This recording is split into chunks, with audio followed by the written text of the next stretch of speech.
નમસ્કાર વિદ્યાર્થી મિત્રો, વિદ્યાકુલમાં આપનું હાર્દિક સ્વાગત છે. કેમ છો? મજામાં વિદ્યાર્થી મિત્રો?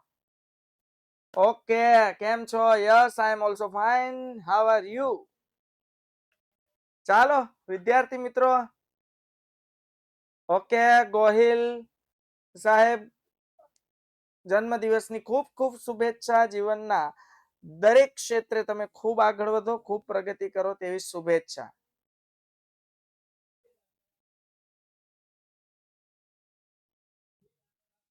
ઓકે, તો ચાલો વિદ્યાર્થી મિત્રો, હા, આજે આપણે હમણાં શું છે કે આ વીકમાં આપણે થોડુંક હે ને હમણાં બે લેક્ચર છૂટી ગયા છે ને, થોડુંક કવર અપ કરી લઈએ ને પાછું વિદ્યાર્થી મિત્રો. ઓકે, ચાલો તો વિદ્યાર્થી મિત્રો, આજે મળ્યા છે, હજુ કાલે મળશું, બુધવારે મળશું ને. હા, 3 લેક્ચર ફટાફટ, અને આવતા આ વીકના પાછા શુક્ર શનિના લેક્ચર તો છે જ. એટલે આપણે વ્યવસ્થિત કામ કરવું છે, એટલા માટે આપણે આ રીતે ચાલી રહ્યા છીએ. ઓકે, ચાલો તો વિદ્યાર્થી મિત્રો આગળ વધીએ. ચેપ્ટર 6 ચાલી રહ્યું છે અને છઠ્ઠા ચેપ્ટરનો છેલ્લો ટોપિક વિદ્યાર્થી મિત્રો, છઠ્ઠા ચેપ્ટરનો છેલ્લો ટોપિક આપણે ચલાવવા જઈ રહ્યા છીએ. અને છઠ્ઠા ચેપ્ટરનો છેલ્લો ટોપિક છે કંપનીની જે આપણે નોંધણીની વાત કરી હતી. 1 મિનિટ વિદ્યાર્થી મિત્રો, 1 મિનિટ.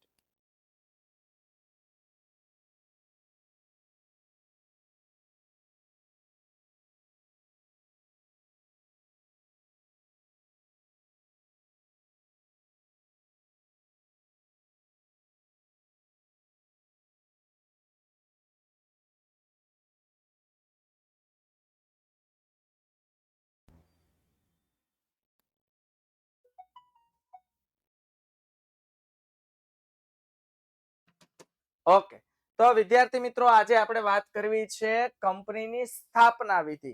કંપનીની સ્થાપના કઈ રીતે થાય છે?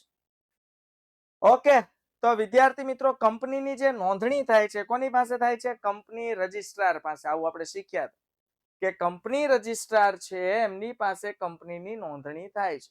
અને હાલ કયો કંપની ધારો ચાલી રહ્યો છે? આપણે વાત કરી હતી ભારતીય કંપની ધારો 2013. ઓકે, નિયમિત વાંચન થાય છે ને વિદ્યાર્થી મિત્રો? કારણ કે બીએ વિષય એવો વિષય છે જે નિયમિત વાંચન માંગશે. નહીતર આ વિષય તમને બોરિંગ પણ લાગશે અને એમ થશે કે નથી આવડતું. એનું મૂળ કારણ શું છે કે આપણે રિપીટ એન્ડ રિપીટ રિવિઝન કરતા નથી. ઓકે, અને આ સેમ વસ્તુ કંપનીની સ્થાપના વિધિ એસપી માં તો બીએ કરતા વધુ ડિટેલમાં આવે છે. મને આઈડિયા છે કે બીએ કરતા વધુ ડિટેલમાં એસપીસીસી માં આવે છે કંપનીનો ટોપિક. જેમાં તો આવેદન પત્ર એટલે કે article of association, article of memorandum, આ દરેક વિશે, મેમોરેન્ડમ ઓફ એસોસિએશન, આ દરેક વિશે ખૂબ સરસ મજાનું ડિટેલમાં સમજૂતી છે. ઓકે, તો વિદ્યાર્થી મિત્રો, આજે મારે તમને વાત કરવાની છે કંપનીની સ્થાપના વિધિ. વિધિ એટલે પ્રક્રિયા. તો કંપનીની સ્થાપના કઈ રીતે થાય છે? બાળકો, અહીંયા શબ્દ આપ્યો છે પ્રવર્તન. પેલા તો આ શબ્દની તમને ખબર હોવી જોઈએ. પ્રવર્તન એટલે કોઈ પણ વ્યક્તિને કંપની સ્થાપના કરવાનો વિચાર આવવો, એને કહેવાય વિદ્યાર્થી મિત્રો પ્રવર્તન. સામાન્ય માત્ર વિચારથી શરૂઆત થાય. તમે જુઓ, કોઈ પણ કામ આપણે કરતા હોય ને, એટલે એક સામાન્ય વિચારથી કામની શરૂઆત થતી હોય છે વિદ્યાર્થી મિત્રો. ઓકે, તો જોઈએ વિદ્યાર્થી મિત્રો, પ્રવર્તન. બીજો તબક્કો છે નોંધણીનું પ્રમાણપત્ર મેળવવાની વિધિ એટલે પ્રક્રિયા. હવે કંપનીની આપણે સ્થાપના કરીએ છીએ તો કંપની રજિસ્ટ્રાર સમક્ષ કંપનીની નોંધણી કરાવવાની છે વિદ્યાર્થી મિત્રો. કંપની રજિસ્ટ્રાર સમક્ષ કંપનીની નોંધણી કરવાની છે.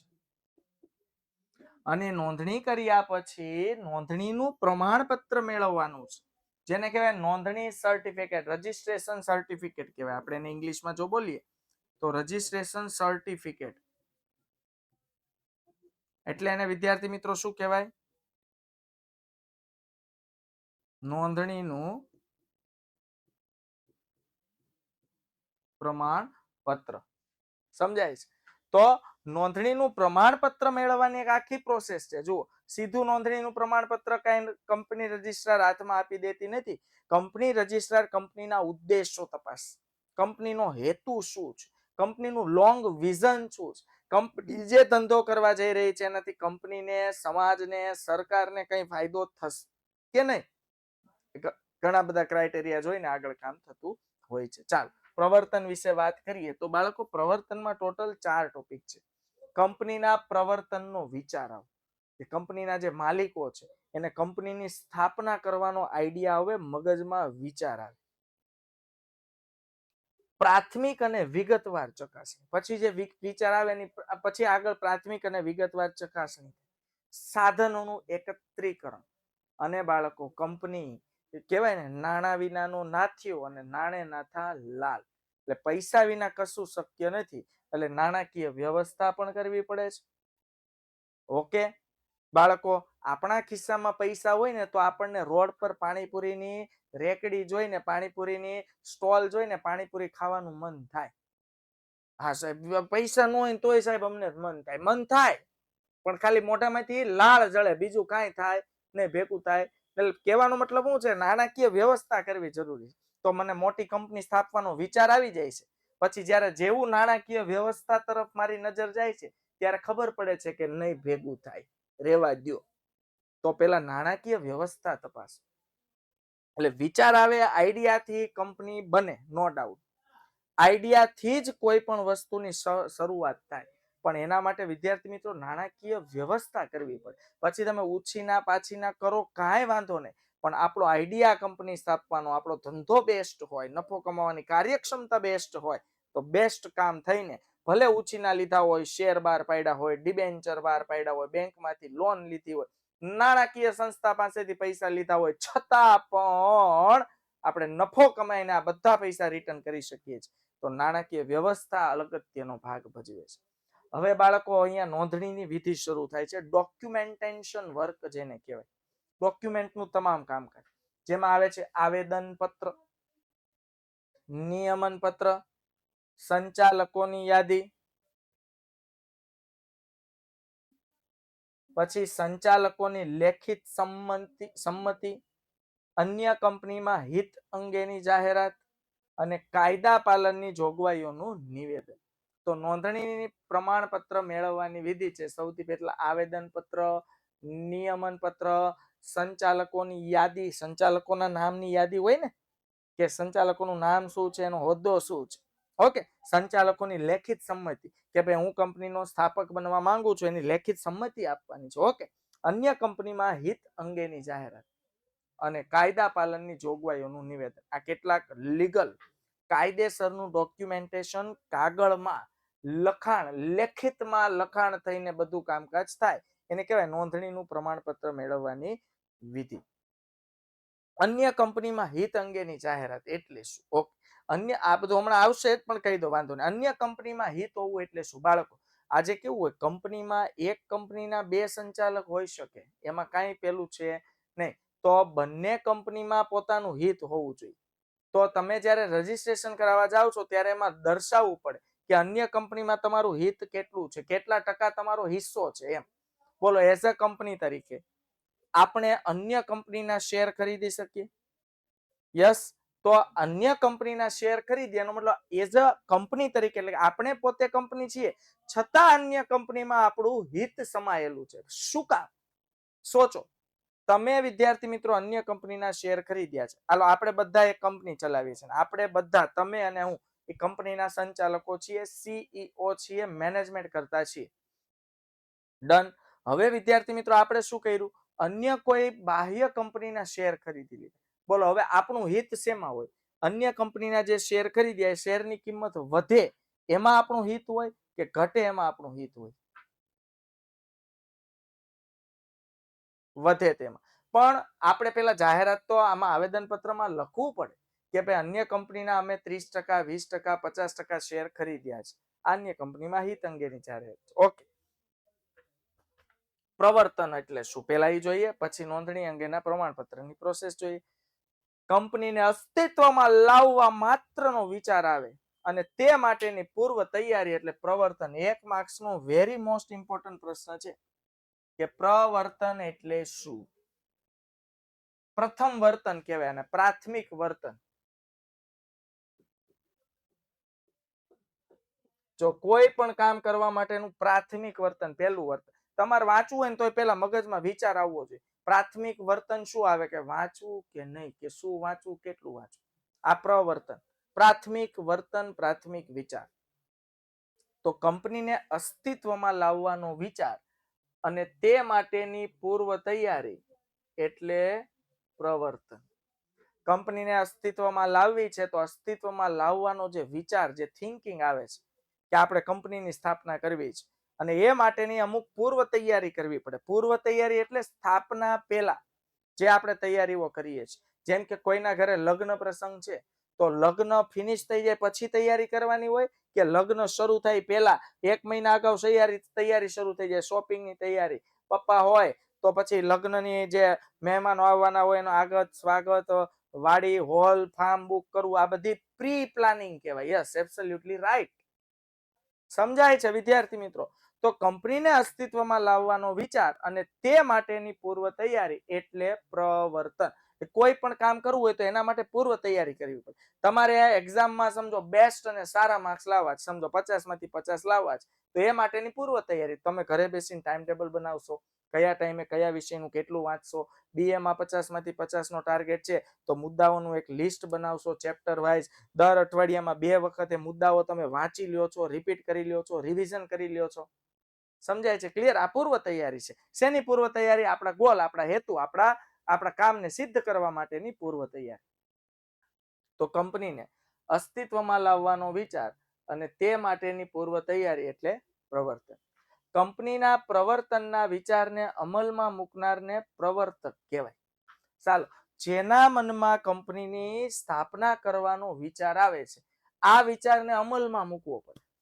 મને વાંચવાનો વિચાર આવે છે સાહેબ, પણ હું વાંચતો નથી, તો આને અમલમાં મૂક્યું ન કહેવાય. પણ જેવો મને વાંચવાનો વિચાર આવે છે, હું બેગમાંથી ચોપડી કાઢું છું અને વાંચવા માંડું છું, આને કહેવાય પ્રવર્તનના વિચારને અમલમાં મૂકવો. અને જે અમલમાં મૂકનાર હોય ને એને કહેવાય પ્રવર્તક, પ્રમોટર. કંપનીના પ્રમોટર કહેવાય, પ્રમોટર્સ. યાદ રાખજો. હાલ સમજાય છે વિદ્યાર્થી મિત્રો? આ પણ 1 માર્ક્સનો પ્રશ્ન થયો કે પ્રવર્તક એટલે શું? તો કંપનીના પ્રવર્તનના વિચારને અમલ મૂકનાર વ્યક્તિને પ્રવર્તક કે પ્રમોટર કહે છે. ડન થાય છે વિદ્યાર્થી મિત્રો? ઓકે. તો કંપનીને અસ્તિત્વમાં લાવવાનો વિચાર અને તે માટેની પૂર્વ તૈયારી એટલે પ્રવર્તન. તો પ્રવર્તન અને પ્રવર્તક આ બંનેમાં ફરક છે. સમજો, કંપનીના પ્રવર્તનના વિચારને અમલમાં મૂકવાની, અમલમાં મૂકનાર જે વ્યક્તિ છે એને કહેવાય પ્રવર્તક, પ્રમોટર. પ્રમોટર તમે શબ્દ સાંભળ્યો છે. ખરેખર આ પ્રવર્તન ને પ્રવર્તક શબ્દ દેશી, મતલબ ઇન શોર્ટ આમ બહુ હેવી શબ્દો છે. ઇંગ્લિશ શબ્દ બેસ્ટ, પ્રમોટર્સ. તમે જો આપણે મૂવીમાં એમાં જોયું કે આ XYZ કંપનીના પ્રમોટર્સ છે. પ્રમોટર્સ એટલે સમજી જવાનું એવો વ્યક્તિ કે જેને કંપનીની સ્થાપના કરવાનો વિચાર આવ્યો, એ માટેની પૂર્વ તૈયારી કરી હોય અને એ વિચારને અમલમાં મૂક્યો હોય, એટલે વ્યક્તિ બની જાય છે પ્રમોટર, પ્રવર્તક, એનો સ્થાપક, સંસ્થાપક. હાલ ડન થાય છે એવરીબડી? તો આ તબક્કે પ્રવર્તકે નીચેના મુદ્દાઓનો વિચાર કરવો પડે. હવે તમને મારે કેવું ન પડે, પ્રવર્તક એટલે શું? જેના મનમાં કંપનીની સ્થાપના કરવાનો વિચાર આવ્યો છે ને, વિચારને અમલમાં મૂકે છે, એને કહેવાય પ્રવર્તક. સમજાય છે વિદ્યાર્થી મિત્રો?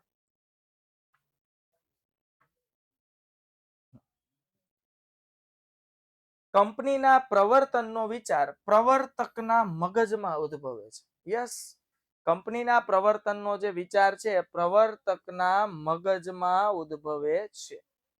કોઈ સંશોધનને અમલમાં મૂકવા કે નવી વસ્તુ બજારમાં ઉપલબ્ધ કરાવવા કંપનીની સ્થાપનાનું વિચારે છે. બાળકો, પ્રવર્તકનું કામ શું? કોઈ નવું સંશોધન છે એને અમલમાં મૂકવા કે નવી વસ્તુની પ્રોડક્ટ બનાવીને વસ્તુને શું કરવી વિદ્યાર્થી મિત્રો? વસ્તુને બજારમાં ઉપલબ્ધ કરાવી. કોના માટે? ગ્રાહકો માટે. કંઈક યુનિક લાવવું. સમજાય છે? હે તો આ યુનિકનેસ જે લાવવી છે, આ સ્થાપનાનું જે વિચારે છે, એ કામ કોનું છે? પ્રવર્તકનું. સમજાય છે? તો અહીંયા કેટલો સરસ મજાનો શબ્દ આપ્યો છે. સર તમે કઈ ટ્યુશનમાં ભણાવો છો? હું અહીંયા ભણાવું, જો અહીંયા વિદ્યાકુલમાં. યસ, અને આમ જો આ બાજુ હાર્ટ હોય, હાર્ટ, દિલથી ભણાવું છું. યસ, વિદ્યાકુલ. ઓકે, તો વિદ્યાકુલ એક સ્કૂલ જ છે ને આપણી, વિદ્યાર્થી મિત્રો. Vidyakul is our online education school best. Okay, ઘર કા સ્કૂલ. Yes, absolutely right. જ્યાં ઘર જેવી ફિલિંગ આવે, એમ આપણા પોતીકું લાગે. આપણે એમ કહેવાય દુનિયાનો છેડો પોતીકું ઘર. એટલે ઘણા વિદ્યાર્થીઓને અહીંયા વિદ્યાકુલમાં ભણી લે ને ત્યારે એમ થાય કે હા હવે મજા આવી. આમ ઘણા તમે જુઓ અઠવાડિયું 10 દિવસ હમણાં દિવાળીમાં ફરવા જાય, એવા મોટા ઉપાડે અને એવા તમે આમ જોજો આમ એનો આનંદ ને મોઢા ઉપર એટલો ઉત્સાહ હશે ને આમ ફરવા નીકળશે. 10 દિવસ પૂરા થાય ને એટલે લંઘાઈ ગયેલા રીંગણાની જેમ મોઢું કરીને આવશે. હા, પછી ઘરે આવીને જેવા સોફે બેન કે હાશ આ ઘર છે. દુનિયાનો છેડો પોતીકું ઘર. ઘરે તમે દુનિયાના ગમે છેડે જાઓ, ઘરે આવો ને એટલે તમને હાશકારો થાય, નિરાશ થાય, એમ થાય મજા જ આવી જાય.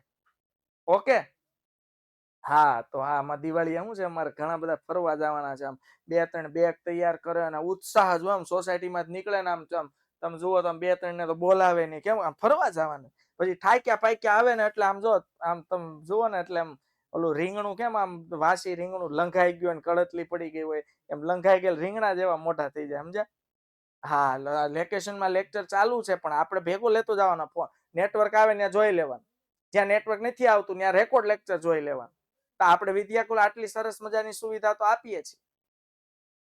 ઓકે, ચાલો વિદ્યાર્થી મિત્રો, તો અહીંયા શું લખ્યું છે? કોઈ સંશોધનને અમલમાં મૂકવું છે પ્રવર્તકે, અથવા નવી વસ્તુ ગ્રાહક સમક્ષ બજારમાં ઉપલબ્ધ કરાવી છે, તો આ જે સ્થાપનાનું વિચારે છે એને કહેવાય પ્રવર્તક. અહીંયા સરસ શબ્દ શું છે? પ્રવર્તન એટલે પ્રવર્તકનું માનસ સંતાન. જો આમ સમજાવું, આ પ્રવર્તક છે. શું છે વિદ્યાર્થી મિત્રો? આ કોણ છે? પ્રવર્તક. પ્રવર્તક એટલે એમ સમજીએ ને આપણે સંચાલન કરનાર અથવા સંચાલક અથવા માલિક, એમ સમજો. ચાલો, તો પ્રવર્તકનું માનસ સંતાન. માનસ સંતાન એટલે શું ખબર? મગજમાંથી ઉત્પન્ન થયેલું, માનસિક રીતે ઉત્પન્ન થયેલું, એટલે એને કહેવાય માનસ સંતાન. તો પ્રવર્તકનું માનસ સંતાન એટલે કોણ છે વિદ્યાર્થી મિત્રો?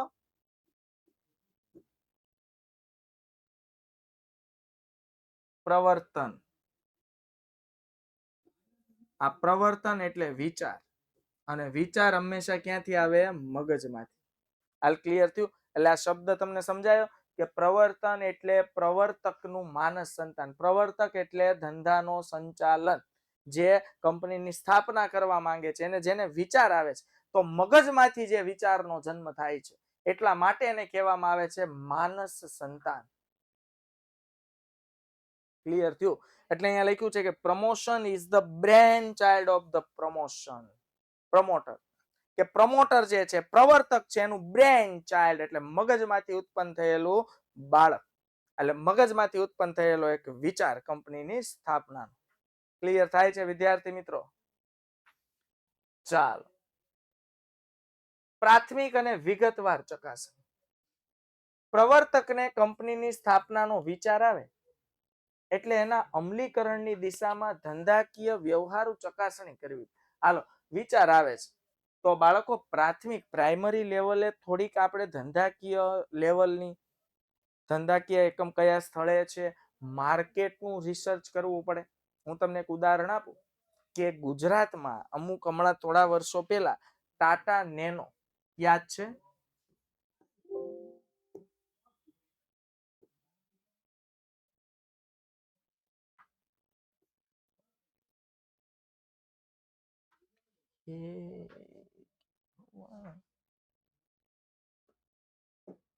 તો વિદ્યાર્થી મિત્રો, ટાટા નેનો તમને યાદ હોય તો ઘણા વાંચે નાનો, ટાટા નાનો, નાની કાર હતી ને, આમ નાના નહીં, નેનો ટેકનોલોજી મતલબ મિની કાર હતી. એ પ્લાન્ટ ગુજરાતમાં સ્થપાયો. તો સૌથી પહેલા ટાટા ગ્રુપને એ પ્રવર્તક કહેવાય, ટાટા ગ્રુપ એના સંચાલક. એને વિચાર આવ્યો કે આપણે એક એવી કારનું ઉત્પાદન કરવું છે જે કારની કિંમત ઓછી હોય તો ભારતનો મધ્યમ વર્ગ પણ એને ખરીદી શકે અને પોતાની 4 વ્હીલનું સપનું પૂરું કરી શકે.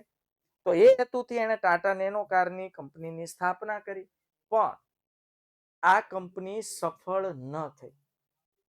તો ક્યાંક માર્કેટ રિસર્ચમાં ભૂલ થઈ હશે. કંપનીએ માર્કેટનું રિસર્ચ નહીં કર્યું હોય ચોક્કસ, અથવા કર્યું હશે તો એમાં કંઈક ખોટ રહી ગઈ હશે, અથવા રિસર્ચમાં પોઝિટિવ પરિણામો મળ્યા પણ રિયલમાં જ્યારે નેનો કાર બનીને પ્રોડક્શન બહાર આવ્યું ત્યારે જાહેર જનતાનો, પબ્લિકનો રિસ્પોન્સ ન મળ્યો. ક્લિયર થાય છે? કારણ કે નાની કાર હતી, મિની કાર હતી, કોઈને પસંદ પડે ન પડે, એટલા માટે આ પ્રોજેક્ટ વિદ્યાર્થી મિત્રો શું થઈ ગયો? રદ થઈ ગયો અને આ પ્રોજેક્ટ બંધ થઈ ગયો. ઇન શોર્ટ, તો કહેવાનો મારો મતલબ શું છે? એઝ અ પ્રવર્તક તરીકે તમને વિચાર આવે છે તો પ્રાઇમરી માર્કેટનું રિસર્ચ કરો. તમે કયા પ્રકારનો ધંધો કરો છો એ ધંધાની વસ્તુનું રિસર્ચ કરો. તો પ્રવર્તકને કંપનીની સ્થાપનાનો વિચાર આવે એટલે તેના અમલીકરણની દિશામાં ધંધાકીય વ્યવહારુ ચકાસણી કરવી પડે. બાળકો, અહીંયા ધંધો કરવાનો છે, દિલથી નિર્ણય નથી લેવાનો, નિર્ણય મગજથી લેવાના છે. એટલે અહીંયા શું લખ્યું છે કે પ્રવર્તક જે છે ને એ પોતાના માઇન્ડમાં જે વિચાર આવે છે પ્રવર્તનનું અમલીકરણ ની દિશામાં ધંધાકીય વ્યવહારુ ચકાસણી કરે છે. વ્યવહારુ ચકાસણી કરે છે. ધંધા માટેની સ્થાન પસંદગી, નફાકારકતાની તપાસ કરવી પડે છે. ધંધા માટેની સ્થાન પસંદગી અને નફાકારકતાની તપાસ કરવી પડે છે કે ધંધાનું જે સ્થાન છે એ સ્થાન સ્થળ તમે કયું પસંદ કરો છો. પછી નફાકારકતા વિશે તમે આઈડિયા મેળવો ને, માર્કેટના રિસર્ચ કરો કે આ પ્રકારનું માર્કેટ છે જ્યાં આપણે જે વસ્તુનો ધંધો કરીએ છીએ એનું માર્કેટ છે, તો એના ગ્રાહક વર્ગ મળી રહેશે. જેમ કે ટાટા નેનો, તો ગુજરાતમાં એની સ્થાપના થઈ તો પહેલા એ લોકો રિસર્ચ કર્યું હશે ને ગુજરાતમાં ટાટા નેનો ખરીદી શકે એવા ગ્રાહકો અવેલેબલ છે. બીજું, ટેકનિકલ કામકાજ છે, ટાટા નેનો મોટી કંપની છે તો એના કામ કરવા માટેના ચોક્કસ કર્મચારીઓ મળી રહેશે. આવી ઘણી બધી રિસર્ચ અને તપાસ કરવી પડે. ત્રીજું શું વિચાર્યું હોય કે કારનું પ્રોડક્શન કરીને આપણે વિવિધ ક્ષેત્રમાં વેચીશું અને અઢળક નફો કમાશું. સમજાય છે? ક્લિયર થાય છે વિદ્યાર્થી મિત્રો? આને કહેવાય પ્રાઇમરી રિસર્ચ, પ્રાથમિક વિગતવાર તપાસણી કે ચકાસણી. પ્રાથમિક તપાસના અંતે વિગતવાર વિશ્લેષણાત્મક તપાસ જરૂરી બને છે. વિશ્લેષણાત્મક તપાસ એટલે તમે પ્રાથમિક તપાસ કરી લીધી, હવે એનું વિશ્લેષણ કરો ડેટા. ચાલો હું તમને એક ઉદાહરણ આપું. બાળકો, દર 10 વર્ષે એમ કહેવાય ભારત સરકાર વસ્તી ગણતરી કરે છે. પછી હવે થઈ નથી પણ છેલ્લે 2011માં વસ્તી ગણતરી થઈ હતી. ડન. તો બાળકો, વસ્તી ગણતરીની આંકડાકીય માહિતી મળે.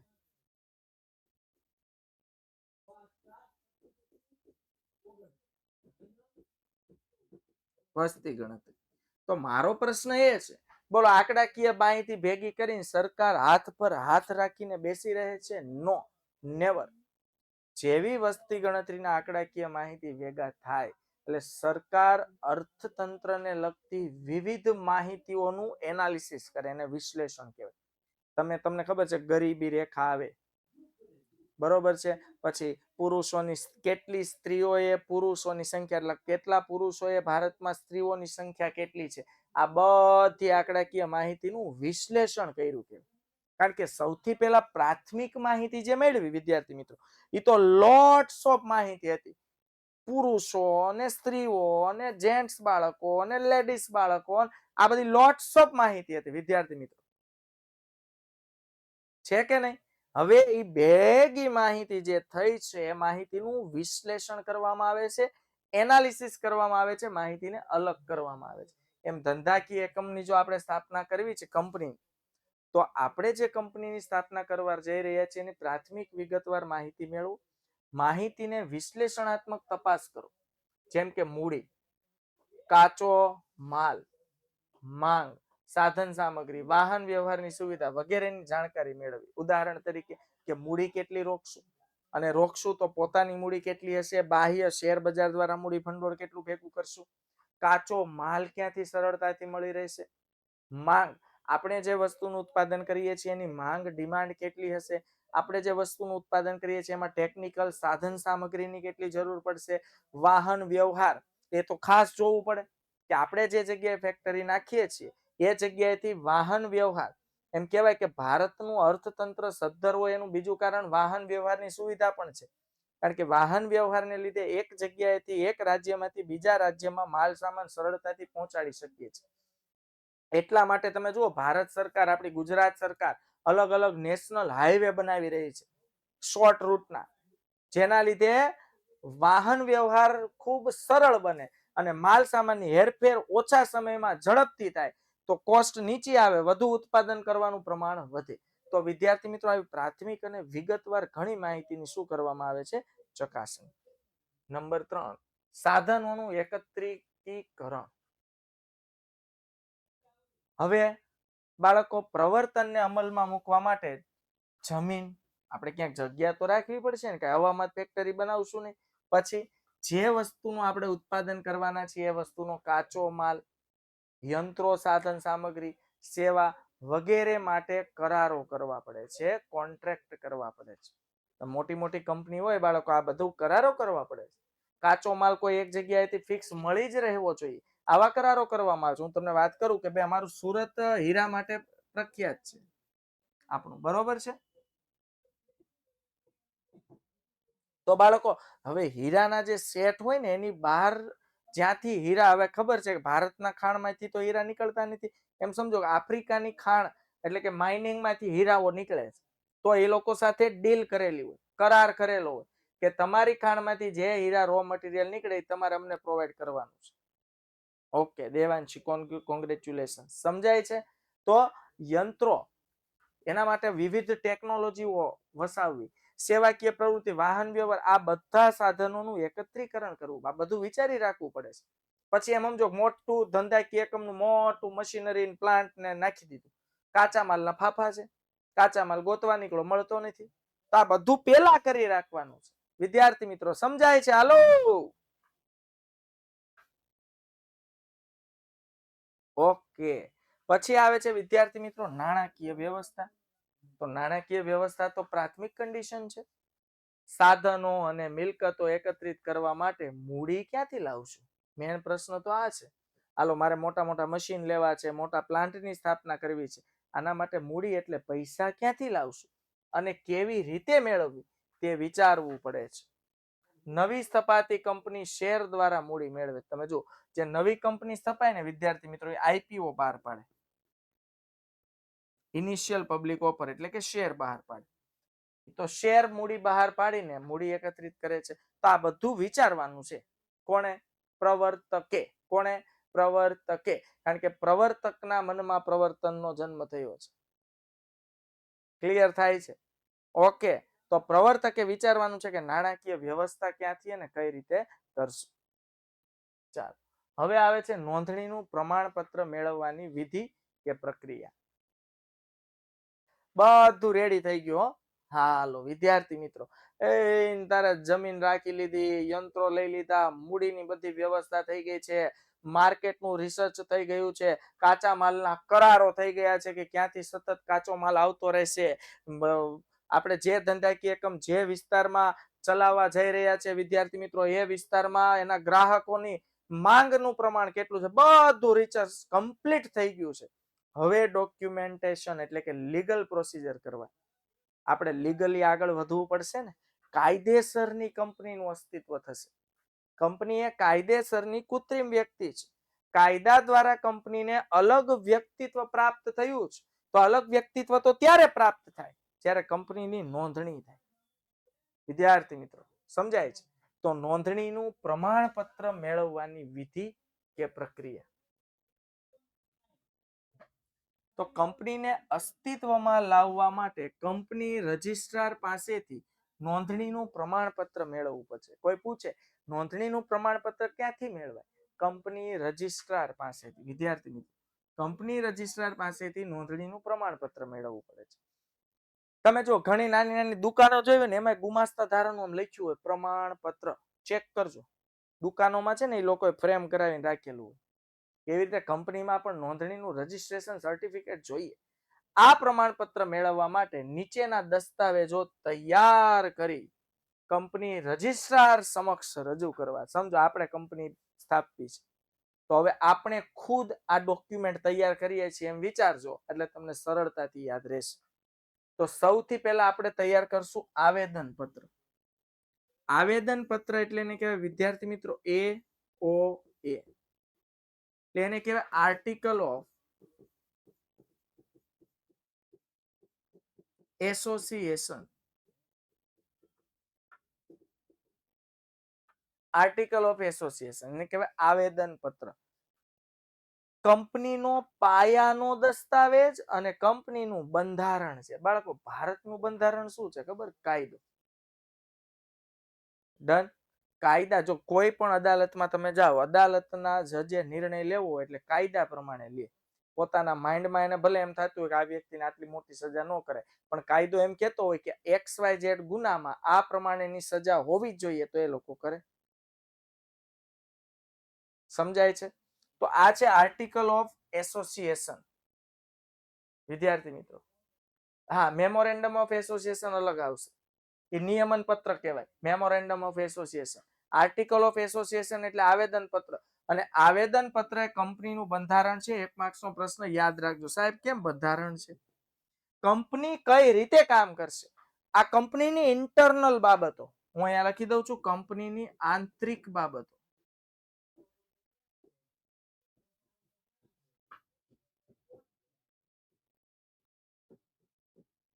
બાળકો, કંપનીનું આંતરિક બાબતોનું જે વર્ણન છે ને, એ વર્ણન કરેલું હોય છે આર્ટિકલ ઓફ એસોસિએશન. સાહેબ, આંતરિક બાબતો જેવી કે કંપની કયા પ્રકારનો ધંધો કરશે, કંપનીનો ઉદ્દેશ શું છે, કંપની નફો કમાવા માટે કઈ પ્રવૃત્તિ કરશે અને એનાથી સમાજને, સરકારને શું ફાયદો થશે. સમજાય છે? આ છે આવેદન પત્ર. તો બહુ ડિટેલમાં આવે છે SPCC માં. યસ. તો કંપનીનો પાયાનો દસ્તાવેજ અને કંપનીનું બંધારણ છે, જેની ઉપર કંપનીની ઇમારત ચણવામાં આવે છે. જોઈ લો, છે ભારત સરકારની ઇમારત એક કાયદો છે, બંધારણ. યાદ કરો, કારણ કે જો બંધારણ ન હોય તો લોકો બધા મન ફાવે ને એમ કામ કરે, પણ બંધારણ છે એટલે બંધારણની, કાયદાની મર્યાદામાં રહીને આપણે કામ કરીએ છીએ. નહીતર તો ગાડી, આગળ વાળાની ગાડીને ભટકાઈ જાય તો આપણે ધબધબાવી ન નાખીએ, પણ નથી કરતા એવું, કારણ કે બંધારણ છે, કાયદો છે. લોરી જે ચોરી છે, લૂંટફાટ છે. વિદ્યાર્થી મિત્રો, આ ચોરી, લૂંટફાટ, આ બધું શું છે? કાયદાને આધીન પ્રતિબંધિત છે. એટલા માટે થાય છે, નો ડાઉટ, પણ એને કાયદો તો અચૂક નડે છે. તો એવી રીતે બાળકો, આ જે કંપનીની ઇમારત ચણવામાં આવી છે ને, ઇમારતનો આધાર કોણ છે? આવેદન પત્ર, આર્ટિકલ ઓફ એસોસિએશન. તો આવેદન પત્રમાં નીચેની કલમોની જોગવાઈ ફરજિયાત છે. પેલું, નામની કલમ. આ યાદ રાખજો, આવેદન પત્રમાં નામની કલમ. શેરથી મર્યાદિત જવાબદારી વાળી જાહેર કંપનીએ તેના નામને છેડે લિમિટેડ અને મર્યાદિત જવાબદારી વાળી ખાનગી કંપનીએ પ્રાઇવેટ લિમિટેડ શબ્દ લખવા જ પડે છે. શેરથી મર્યાદિત જવાબદારી વાળી કંપની છે અને તેના નામને છેડે લિમિટેડ શબ્દ, બરોબર. અને મર્યાદિત જવાબદારી વાળી ખાનગી કંપની, અહીંયા વાત થાય છે બાળકો જાહેર કંપની. તો જાહેર કંપનીની પૂછડે લિમિટેડ અને મર્યાદિત જવાબદારી વાળી ખાનગી કંપનીના પૂછડે પ્રાઇવેટ લિમિટેડ શબ્દો લખવા પડે છે. ભારતમાં નોંધાયેલી અન્ય કંપની જેવું નામ તેમજ રાષ્ટ્રહિતને નુકસાન કરે તેવું નામ રાખી શકાતું નથી. જોઈ, ભારતમાં ઓલરેડી જે કંપની નોંધાયેલી છે, સ્થાપના જેટલે કરવાની હોય બાળકો, નોંધણી કરાવો ને એટલે નોંધણી રજિસ્ટ્રાર પાસે બધો ડેટા હોય. એટલે ઓલરેડી જે કંપનીના નામની નોંધણી થઈ ગઈ છે એવું સેમ અથવા મળતાવડું નામ રાખીને જો પણ આપણે જઈએ તો એ રજિસ્ટ્રાર આપણને ના પાડતી કે ભાઈ આ નામ નહીં ચાલે, નામ બદલો. કહેવાનો મતલબ શું છે કે અન્ય કંપની જેવું જ નામ તેમજ રાષ્ટ્રહિતને નુકસાન કરે એવું કોઈ પણ નામ રાખી શકતા નથી. જેમ કે બોલો, આપણે કોઈ કંપનીનું નામ ગૂગલ રાખવું છે તો હવે રાખી શકતા નથી, કારણ કે ગૂગલ ઓલરેડી કંપની છે જ. ગૂગલની જાણ સીધી આપણા ઘરે આવે.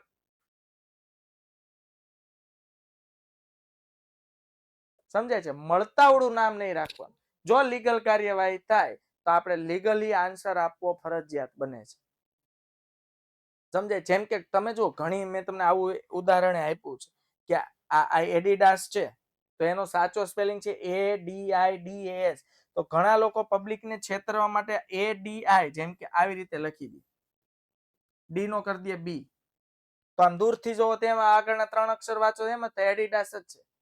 તો આવું નામની જો કંપની પણ સ્થાપે ને તો પણ ઇલીગલ કહેવાય.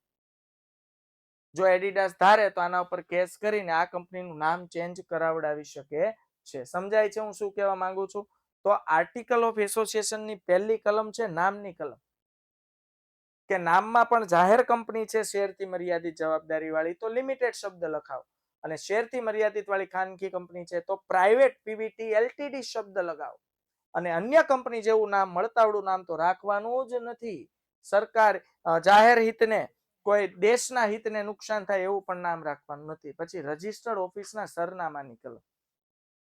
સમજો આજે કંપનીને અલગ વ્યક્તિત્વ પ્રાપ્ત થયું છે તો કંપની સાથે જે માહિતી સંચાર કરવાનો છે, પત્રોની લેવડ દેવડ કરવાની છે, એના માટેનું પ્રોપર એડ્રેસ હોવું જોઈએ.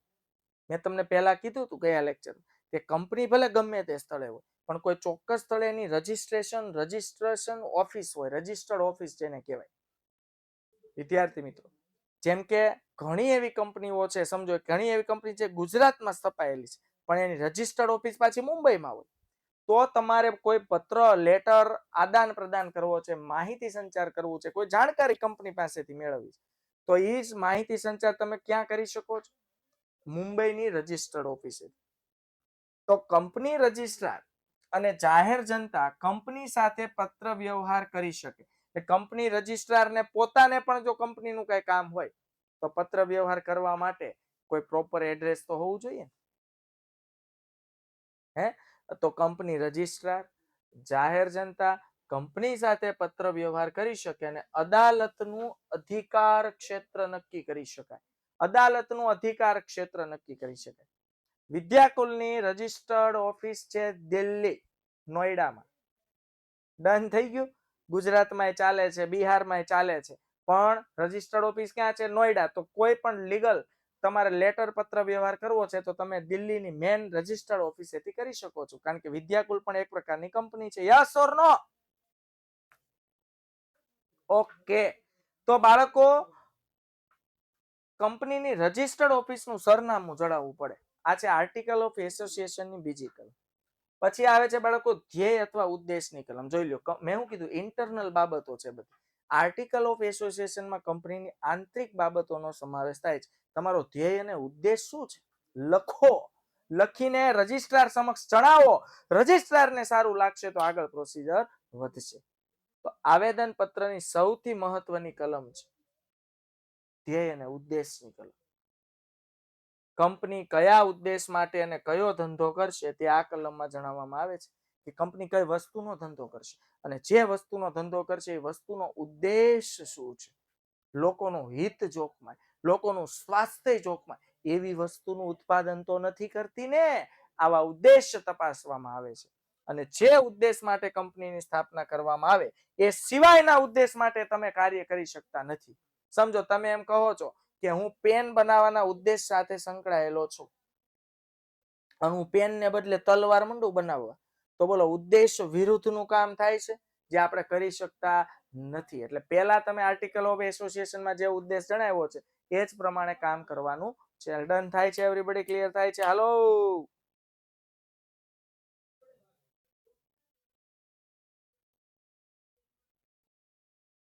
ઓકે, તો આ હતું આવેદન પત્ર. પછી જવાબદારીની કલમ. કંપનીના સભ્યોની જવાબદારી શેરથી મર્યાદિત હોય, અમર્યાદિત હોય અને બાહેધરીથી મર્યાદિત છે, આવું આપણે જોયું હતું. તેનો સ્પષ્ટ ઉલ્લેખ કરેલો હોવો જોઈએ આવેદન પત્રમાં કે કંપની શેરથી મર્યાદિત છે, અમર્યાદિત જવાબદારી વાળી છે કે બાહેધરીથી મર્યાદિત જવાબદારી વાળી છે. આ કલમમાં એનો ખાસ ઉલ્લેખ કરવામાં આવે છે જવાબદારીની કલમ. એક જ વ્યક્તિની કંપનીના કિસ્સામાં મૂળ વ્યક્તિના મૃત્યુ કે કરાર કરવાની અસમર્થતાને કારણે બીજી વ્યક્તિ તરીકે કોનું નામ દાખલ કરવામાં આવશે તેનો ઉલ્લેખ કરવામાં આવે છે. બાળકો ઓપીસી યાદ છે? One person company. એક વ્યક્તિની કંપની હોય તો એકલો વ્યક્તિ કંપની ચલાવે છે. તો સમજો મૂળ વ્યક્તિનું મૃત્યુ થાય કે મૂળ વ્યક્તિ કોઈ પણ નિર્ણયો લેવા માટે માનસિક રીતે અશક્ત બને, એટલે કરાર કરવા અસમર્થ બને, પોતાનું માનસિક સંતુલન ગુમાવે, તો આવા સંજોગોમાં મૂળ વ્યક્તિના સ્થાને બીજી કઈ વ્યક્તિનું નામ દાખલ ભવિષ્યમાં થશે એનો પણ અગાઉથી ઉલ્લેખ કરવામાં આવે છે. હું શું કહું છું સમજ પડે છે? એને નોમિની કહેવાય કે ભાઈ હું કોઈ એકલો વ્યક્તિ કંપનીની સ્થાપના કરે છે, એ વ્યક્તિ મૃત્યુ પામે છે અથવા તો કરાર કરવાને લાયક બનતો નથી, અસમર્થ છે, માનસિક સ્થિતિ ગુમાવે છે, તો એની જગ્યાએ બીજો કયો વ્યક્તિ પોતાનું નામ દાખલ કરવામાં આવશે એ જણાવવું પડે છે. પછી મૂડીની કલમ, આ બધી આર્ટિકલ ઓફ એસોસિએશનની કલમ છે. આ બધા ડોક્યુમેન્ટ રેડી હોવા જોઈએ. કંપનીની સત્તાવાર મૂડી અને તેનું વિભાજન નિશ્ચિત રકમના કેટલા શેરમાં કરવામાં આવ્યું છે તે જણાવવામાં આવે છે. કે આપણે સત્તાવાર મૂડી એટલે શેર બહાર પાડીએ ને, તો શેર મેં તમને શીખવાડ્યું તો યાદ કરો કે 1 લાખ રૂપિયા હું શેર બહાર પાડીને તો કોઈ નહીં ખરીદે, પણ 1 લાખને 100 ટુકડામાં 1000 ટુકડામાં વિભાજિત કરી દઈશ તો મને જાહેર જનતા 100 રૂપિયા આપવા માટે રેડી થશે. તો તમે શેરનું નિશ્ચિત કેટલા રકમમાં વિભાજિત કર્યું છે, કે એક શેર 100 રૂપિયાનો છે, એક શેર 200 રૂપિયાનો છે, એક શેર 500 રૂપિયાનો છે, જણાવો. સ્થાપનાની કલમ, જાહેર કંપની હોય તો ઓછામાં ઓછી એક અને ખાનગી કંપની હોય તો ઓછામાં ઓછા 2 સભ્યોએ તેમની સહી સાથે કંપનીની સ્થાપના કરવા ઈચ્છે તેવું નિવેદન આપવું પડે. જો જાહેર કંપની હોય ને તો ઓછામાં ઓછી એક વ્યક્તિએ સહી કરીને નિવેદન આપવું પડે, અને ખાનગી કંપની હોય તો ઓછામાં ઓછા 2 સભ્યોએ તેમની સિગ્નેચર સાથે પોતે કંપનીની સ્થાપના કરવા ઈચ્છે છે એવું એક નિવેદન પત્ર, એવો એક લેટર સિગ્નેચર સાથેનો કરીને આપવો પડે છે. યાદ રહેશે, જાહેર કંપની ઓછામાં ઓછા 1, ઓકે, અને ખાનગી કંપની ઓછામાં ઓછા 2. હવે આવે છે વિદ્યાર્થી મિત્રો નિયમન પત્ર. નિયમન પત્ર એટલે મેમોરેન્ડમ ઓફ એસોસિએશન.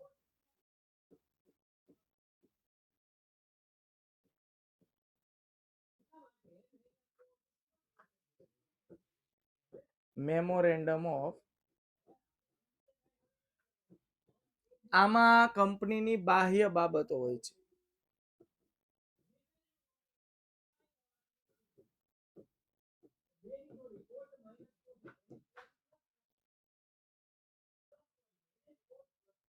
બરોબર છે? તો બાળકો કંપનીની આંતરિક વહીવટના નિયમો આવેદન પત્રની મર્યાદામાં રહીને, અરે સોરી 1 મિનિટ,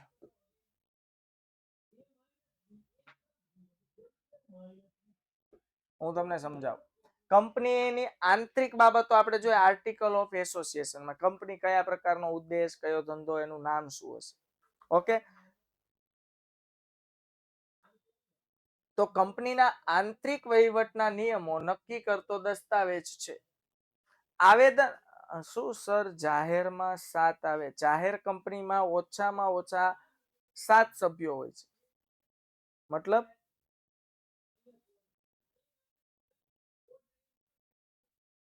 અને ખાનગી કંપનીમાં ઓછામાં ઓછા 2.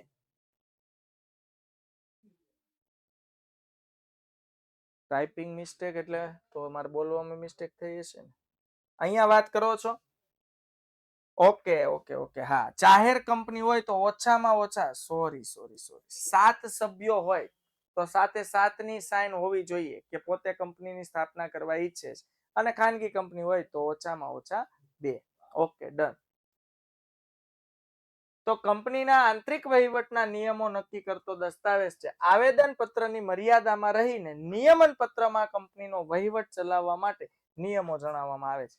બાળકો આવેદન પત્રમાં છે ને બાહ્ય બાબતોનો ઉલ્લેખ હોય, પણ આવેદન પત્ર જે છે ને એ નિયમન પત્રની મર્યાદામાં રહીને નિયમન પત્રનો વહીવટ ચલાવવા માટે નિયમો જણાવે છે. એટલે નિયમન પત્રનો વહીવટ ચલાવવાના નિયમો શેમાં હોય? આવેદન પત્રમાં. અહીંયા જુઓ, તેમાં સભ્યોના અધિકારો, શેરના હપ્તા, શેર બહાર પાડો તો કેટલા હપ્તામાં શેરની રકમ મેળવશો, શેર જપ્તીઓ, આ શેર જપ્તી છે. તમે 12માં આવશો ને એટલે તમારે આવશે. સંચાલક મંડળની સત્તા વગેરે નિયમોનો સમાવેશ થાય કે સભ્યોનો અધિકાર શું છે, શેરના હપ્તા કેટલા છે, શેર જપ્ત કરવાનો તમે કયો નિયમ છે, સંચાલક મંડળની સત્તા એટલે સંચાલક મંડળમાં જે સીઈઓ સંચાલકો છે દરેકની અલગ અલગ સત્તા કેટલી છે. તો આવેદન પત્ર અને નિયમન પત્રની નોંધણી થવાથી બંને દસ્તાવેજો જાહેર દસ્તાવેજો બને છે. એક વખત આવેદન પત્ર, આર્ટિકલ ઓફ એસોસિએશન અને મેમોરેન્ડમ ઓફ એસોસિએશનની નિમણૂક થઈ જાય પછી આ બંને જાહેર દસ્તાવેજો બની જાય છે. બધા સમક્ષ આ દસ્તાવેજો ખુલ્લા મૂકવામાં આવે છે. સંચાલકોની યાદી.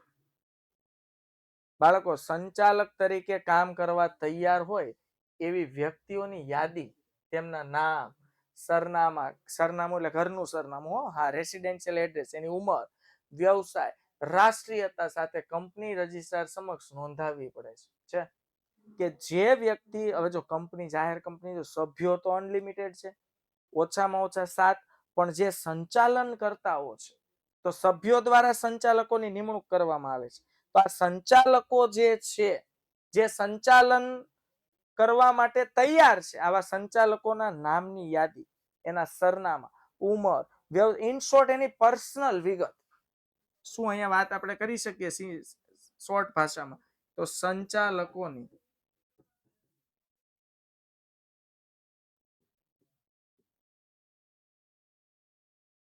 પર્સનલ વિગતો, નામ, સરનામા, પોતાની એડ્રેસ, ઉંમર, વ્યવસાય, એની રાષ્ટ્રીયતા ઇન્ડિયન છે કે નહીં, આ કંપની રજિસ્ટ્રાર સમક્ષ નોંધાવવી પડે છે. અને બીજું જો કેટલું સરસ કીધું છે કે કંપની એટલે કહું છું બહેનો, ભણો, બહેનોની કિંમત છે હવે માર્કેટમાં. રાષ્ટ્રીયતાની જરૂર એટલા માટે પડે કે કંપનીનો સંચાલક વિદેશી વ્યક્તિ પણ હોઈ શકે. જેમ કે બોલો, ગૂગલ એ વિદેશી કંપની છે, પણ એક ભારતીય વ્યક્તિ ગૂગલનો સીઈઓ, એટલે સીઈઓ એટલે શું ખબર? Chief executive officer. ગૂગલનું સંચાલક કોણ છે? સુંદર પિચાઈ. તો રાષ્ટ્રીયતા, પોતાની રાષ્ટ્રીયતા ઇન્ડિયન છે, પોતે ઇન્ડિયન છે સુંદર પિચાઈ, પણ ગૂગલનો સીઈઓ છે. એમ ભારતમાં એવું હોય, ઘણી બધી કંપનીના સીઈઓ છે જે વિદેશના લોકો હોય એમ, એટલે રાષ્ટ્રીયતા લખવી પડે. Okay, done. તો અહીંયા શું કીધું છે કે કંપનીના સંચાલકોમાં જે સંચાલકોની ટીમ બને, સંચાલક મંડળ કહેવાય, સંચાલન મંડળ, એમાં ઓછામાં ઓછી એક વ્યક્તિ મહિલા સંચાલક હોવી જોઈએ. વધુ હોય તો ચાલે, પણ એક તો હોવી જ જોઈએ. ઓકે. સંચાલકોની લેખિત સંમતિ, જેમનું નામ, 2 જ મિનિટ વિદ્યાર્થી મિત્રો, હા, જેમનું નામ સંચાલક તરીકે દર્શાવવામાં આવ્યું હોય તેઓ સંચાલક તરીકે કામ કરવા સ્વૈચ્છિક રીતે તૈયાર છે, બળજબરીથી એને સંચાલક નથી બનાવ્યો, એવી લેખિત સંમતિ પણ આ ડોક્યુમેન્ટ સાથે આપવાની હોય છે. ચાલો 5 જ મિનિટ નો સમય આપો, બહુ ટૂંકો ટોપિક છે. અન્ય કંપનીમાં હિત અંગેની જાહેરાત, આ મેં તમને હમણાં સમજાવી દીધું. કંપનીના સંચાલકો, મેનેજર, સેક્રેટરી કે ભરણું ભરનાર જો બીજી કંપની સાથે હિત સંબંધ ધરાવતી હોય તો તે અંગેનું નિવેદન નોંધાવવું. કહેવાનો મતલબ શું છે? સંચાલક પાસે બોલો અન્ય કંપનીના શેર હોય તો કઈ નાનો પડે હોઈ શકે, મેનેજર પાસે અન્ય કંપનીના શેર હોય તો એ બધી ડિટેલ લખવાની. બસ, સિમ્પલ. તમે જણાવો કે અન્ય કંપનીમાં પણ તમારું હિત સમાયેલું છે, તો અન્ય કંપનીના હિતમાં ધ્યાને રાખીને તમે પોતાની કંપનીનું હિત તો જોખમી નહીં નાખો ને, આવું કંપની રજિસ્ટ્રાર વિચારે છે. ક્લિયર? કઈ કાયદા પાલનની જોગવાઈઓનું નિવેદન, કાયદા પાલનની જોગવાઈઓનું નિવેદન. જો કંપનીની નોંધણી માટેની ઉપરયુક્ત બધી જ કાયદાકીય જોગવાઈનું પાલન કરવામાં આવ્યું છે તે અંગેનું નિવેદન નિયત ફોર્મમાં કંપની રજિસ્ટ્રાર સમક્ષ નોંધાવવું પડે. એમાં શું લખ્યું ખબર? આ પત્રમાં શું લખ્યું કે ઉપર તૈયાર કરવામાં આવેલા તમામ ડોક્યુમેન્ટ સાચા અને સનાતન સત્ય છે, જેમાં કોઈ છેડછાડ કરેલી નથી, આવું એક નિયત ફોર્મ ભરીને કંપની રજિસ્ટ્રાર સમક્ષ નોંધાવવું પડે કે અમે ઉપરની જે પ્રોસિજર દર્શાવેલી છે તે કંપની ધારા 2013 ના કાયદા નિયમ પ્રમાણે તમામ પ્રોસિજર કરેલી છે. સમજાય છે? અને ઉપરના દસ્તાવેજો સાથે જરૂરી નોંધણી ફી, જેને આપણે કહીએ છીએ રજિસ્ટ્રેશન ફીસ ઉપરના દસ્તાવેજો સાથે જરૂરી નોંધણી ફી ભરવામાં આવે છે. કંપની રજિસ્ટ્રારે દસ્તાવેજોની ચકાસણી કર્યા બાદ જો દસ્તાવેજો સંતોષકારક માલુમ પડે તો તેની નોંધણી કંપનીઓના ચોપડામાં કરે છે. સમજાય છે? કંપની રજિસ્ટ્રારે દસ્તાવેજોની ચકાસણી કર્યા બાદ રજિસ્ટ્રાર બધા દસ્તાવેજ ડોક્યુમેન્ટ તપાસશે. જો દસ્તાવેજો સંતોષકારક માલુમ પડે, સેટિસ્ફાઈડ કે ચાલો બધા કાયદા નિયમોનું પાલન કરીને વ્યવસ્થિત ડોક્યુમેન્ટેશન કામ કર્યું છે, તો તેની નોંધણી કંપનીઓના ચોપડામાં કરે છે. રજિસ્ટ્રાર પાસે કંપનીઓનો ચોપડો હોય, જેટલી કંપનીઓ બધી કંપનીઓનો ચોપડો હોય, કંપનીના ચોપડામાં એની નોંધ કરી દે છે. તો બધા ડોક્યુમેન્ટ રેડી હોય. અને આ વિધિ પૂર્ણ થયા બાદ રજિસ્ટ્રાર એક સરસ મજાનો ફોટો નથી પડાવવાનો, આ નોંધણીનું રજિસ્ટ્રેશન લ્યો ફોટો પાડો એમ નહીં, હા સરસ મજાનું નોંધણીનું શું આપવામાં આવે છે? પ્રમાણપત્ર. નોંધણીના પ્રમાણપત્રમાં જે તારીખ આપવામાં આવી હોય તે તારીખથી કંપનીની શરૂઆત થયેલી ગણાય. નોંધણીના પ્રમાણપત્રમાં જે તારીખ આપે એ તારીખથી કંપનીની શરૂઆત થાય છે. કંપની રજિસ્ટ્રાર કંપનીની નોંધણીના પ્રમાણપત્ર આપવાની સાથે કંપનીનો ઓળખ નંબર આપે છે. એને કહેવાય corporate identification number, CIN number. Corporate identification number એક એવો નંબર ફાળવવામાં આવે જે દરેક કંપનીનો હોય અને દરેક કંપનીનો અલગ અલગ હોય. આપણે કેમ મોબાઈલ નંબર એક જ મોબાઈલ નંબર બે વ્યક્તિના ન હોય, એવી રીતે એને કહેવાય કોર્પોરેટ આઇડેન્ટિફિકેશન નંબર. જે કંપનીની ઓળખ બને છે અને તેનો સમાવેશ નોંધણીના પ્રમાણ આપણે જન્મીએ એટલે આપણને નામ આપવામાં આવે, આપણી ઓળખ. એમ આ નોંધણીના પ્રમાણપત્રમાં જે નંબર આપવામાં આવે ને કંપનીની ઓળખ છે એક પ્રકાર. કંપનીએ રજૂ કરેલ મૂળ દસ્તાવેજો અને માહિતી પત્રકો કંપનીનું વિસર્જન ન થાય ત્યાં સુધી કંપનીની રજિસ્ટર્ડ ઓફિસે સાચવવામાં આવે. મેં કીધું ને કંપનીની રજિસ્ટર્ડ ઓફિસ હોય, જેમ કે આપણી કંપની સુરતમાં છે, રજિસ્ટર્ડ ઓફિસ મુંબઈમાં છે, તો તમામ માહિતી પત્રકો જ્યાં સુધી કંપની બંધ નથી થતી, વિસર્જિત નથી થતી, ત્યાં સુધી સાચવવામાં આવે છે. ખાનગી કંપની આ વિધિ પૂરી કર્યા બાદ ધંધો શરૂ કરી શકે છે. ખાનગી કંપની હોય ને એક વખત નોંધણીનું પ્રમાણપત્ર હાથમાં આવે ને એટલે સ્ટાર્ટર પાડી દેવાનું, સીધું સ્ટાર્ટ. જાહેર કંપનીએ વિજ્ઞાપન પત્ર બહાર પાડી લઘુત્તમ ભરણાની શરતો પૂરું કર્યા બાદ જ શેરની ફાળવણી કરે છે. બાળકો એમ કહેવાય કે જાહેર કંપની શેર બહાર પાડે અને શેર બહાર પાડવા માટે 90% લઘુત્તમ ભરણું થવું જોઈએ. એટલે કંપની સમજો 1000 શેર બહાર પાડે ને તો 90% એટલે 900 શેર વેચાઈ જવા જોઈએ. જો 900 શેર એટલે કે 90% સબસ્ક્રિપ્શન, 90% લઘુત્તમ ભરણું આવે તો જ કંપની આગળ શરૂ થાય. સમજાય છે વિદ્યાર્થી મિત્રો? તો આ છે વિદ્યાર્થી મિત્રો કંપનીની સ્થાપના વિધિ.